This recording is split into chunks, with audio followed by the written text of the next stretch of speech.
చూస్తే నిజంగా ఎలా ఉంటాయంటే ఒక కథ గుర్తుకొస్తుంది. ఒక ఊరిలో అమాయకుడు, పాప అమాయకుడు భుజాన ఒక మేకపిల్లని వేసుకొని దాన్ని ఏదో అమ్ముకోవాలని పాపం బజారుకి బయలుదేరుతాడు. ఇంట్లో నుంచి గడప దాటుతానే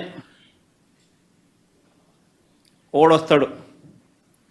ఒకడొచ్చి నీ కుక్క బలే బాగుంది అని అంటాడు. అమాయకుడు అనుకుంటాడు, ఏందిరా అబ్బాయి ఇది, నేనేమో మేకపిల్ల వేసుకొని పోతా ఉన్నాను, మెడలో నా భుజాన, ఈయనేమో కుక్కపిల్ల బాగుందని అంటాడు ఏంది అని చెప్పి, లేదయ్యా ఇది మేకపిల్ల, ఇది కుక్కపిల్ల కాదు అని చెప్పి చెప్తాడు. ఆ నుంచి ఇంకో 4 అడుగులు ముందుకేస్తాడు. ఆ వీధి చివరికి వచ్చేసరికి, ఆ వీధి టర్నింగ్ దిగేసరికి ఇంకొకడు ఎదురవుతాడు. ఇంకోడు ఏమంటాడు, అరే నీ కుక్కపిల్ల చాలా తెల్లగా ఉంది, చాలా బాగుంది అంటాడు. ఎక్కడి నుంచి తెచ్చుకున్నావు అని అంటాడు. ఈ అమాయకుడు అనుకుంటాడు, ఏంద్రనైనా మేకపిల్లని నేను తీసుకుపోతా అంటాడు. మళ్ళీ ఇంకొకడు వచ్చి మళ్ళీ కుక్కపిల్ల అంటాడు. కుక్కపిల్ల తెల్లగా ఉందని అంటాడు, భలే బాగుందని అంటాడు, ఎక్కడి నుంచి తెచ్చుకున్నాను అంటాడు. ఏంది కాదు స్వామి, ఇది మేకపిల్ల, ఇది కుక్కపిల్ల కాదు ఇది అని చెప్పి, నీ కన్ను కనపడడం లేదా నీకు అని చెప్పి మళ్ళీ ముందుకు పోతాడు. మళ్ళీ ఆ నుంచి ఇంకొక కిలోమీటర్ ముందుకు పోయేసరికి ఇంకోటి కనపడతాడు. ఇంకోటి కనపడితే నీ కుక్కపిల్ల బలి బాగుంది, నాకు అమ్ముతావా అని అంటాడు. అంటే ఏం కన్ఫ్యూజన్ స్టార్ట్ అవుతుంది. ఏంద్రనైనా నా బుర్రలో మేకపిల్ల నేను భుజాన్ని వేసుకొని పోతా ఉన్నాడు, కుక్కపిల్ల అంటాడు, ముగ్గురితో చెప్పించినాడు, 3వ వాడు వచ్చి కూడా మళ్ళీ కుక్కపిల్ల అంటాడు, కుక్కపిల్ల తెల్లగా ఉందని అంటాడు, నాకు అమ్ముతావా అని అంటాడు. ఇదేంద్రా నేను మేకపిల్ల వేసుకుంటూ పోతా ఉంటే అని చెప్పి మళ్ళీ ఆయన తిడతాడు, అరే ఇది మేకపిల్ల ఆయన కుక్కపిల్ల కాదు ఇది అని చెప్పి. మళ్ళా 4 అడుగులు ముందుకేస్తాడు. ఇంకో 4 అడుగులు ముందుకు దూరం వేసేసరికి ఇంకొకడు కనపడతాడు.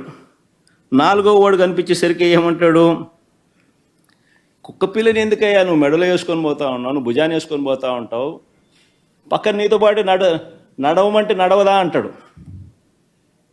అని 4వ వాడు అంటాడు.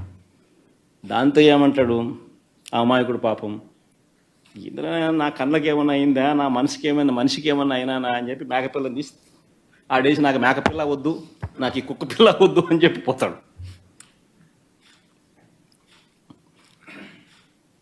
కరెక్ట్గా చంద్రబాబు నాయుడు గారు రాష్ట్రాన్ని ఆర్గనైజ్డ్ క్రైమ్ పద్ధతిలో ఏ రకంగా తాను నడుపుతా వస్తున్నాడు అన్నదానికి నిదర్శనం ఇది.